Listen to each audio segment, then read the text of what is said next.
Imagine stepping outside your front door and seeing a massive shadow block out the sun.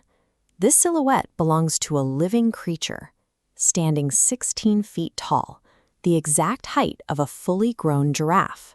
This diagram shows the true scale of the Quetzalcoatlus.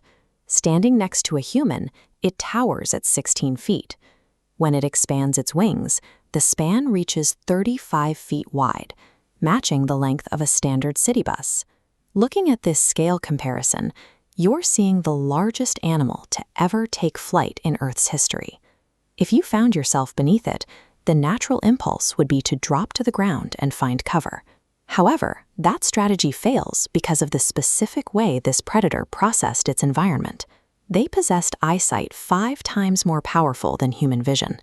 Because their eyes were so highly adapted, they could detect the smallest, most panicked movements from several miles away. It would have locked on to your exact position long before you even noticed its presence. Combining a 35-foot wingspan with hyper-advanced sensory tracking meant the Quetzalcoatlus essentially removed the possibility of stealth for its prey. When it decides to strike, it doesn't need a running start.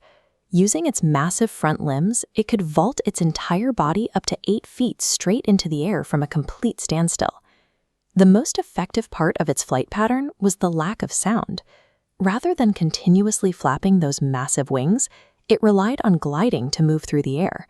Without the heavy, rhythmic sound of wings beating against the wind, there were no auditory warning signs to alert a target that an attack was imminent. This diagram reveals how it stayed airborne. Inside the wingbone, a hollow, strut-reinforced honeycomb interior lightens the skeleton without sacrificing strength. Because of this, it reached flight speeds up to 80 miles per hour, making a human's maximum sprint look stationary.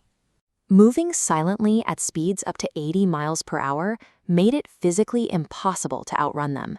If you realize you can't outrun it, you might scramble for the tree line. Getting under a dense canopy seems like a logical way to escape an aerial threat, but the sky wasn't its only domain. The moment you reach the trees, this predator can transition from a flying threat to an aggressive ground pursuer. It would hit the dirt, fold its massive wings inward, and drop down to sprint on all fours. Its enormous legs provided a massive stride length. It could navigate over brush, rocks, and uneven terrain, quickly cornering anything that mistakenly thought the forest offered safety.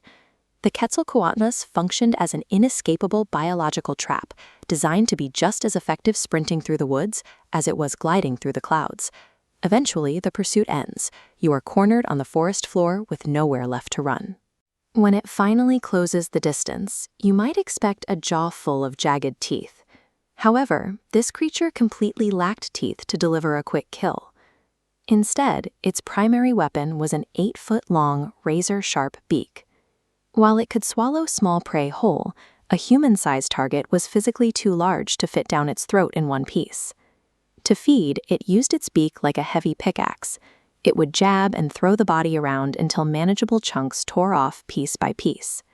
Because there was no single bite to end the struggle, a target would remain conscious throughout this entire process. Stepping back from the immediate encounter reveals how the Quetzalcoatlus fit into the broader history of life on Earth.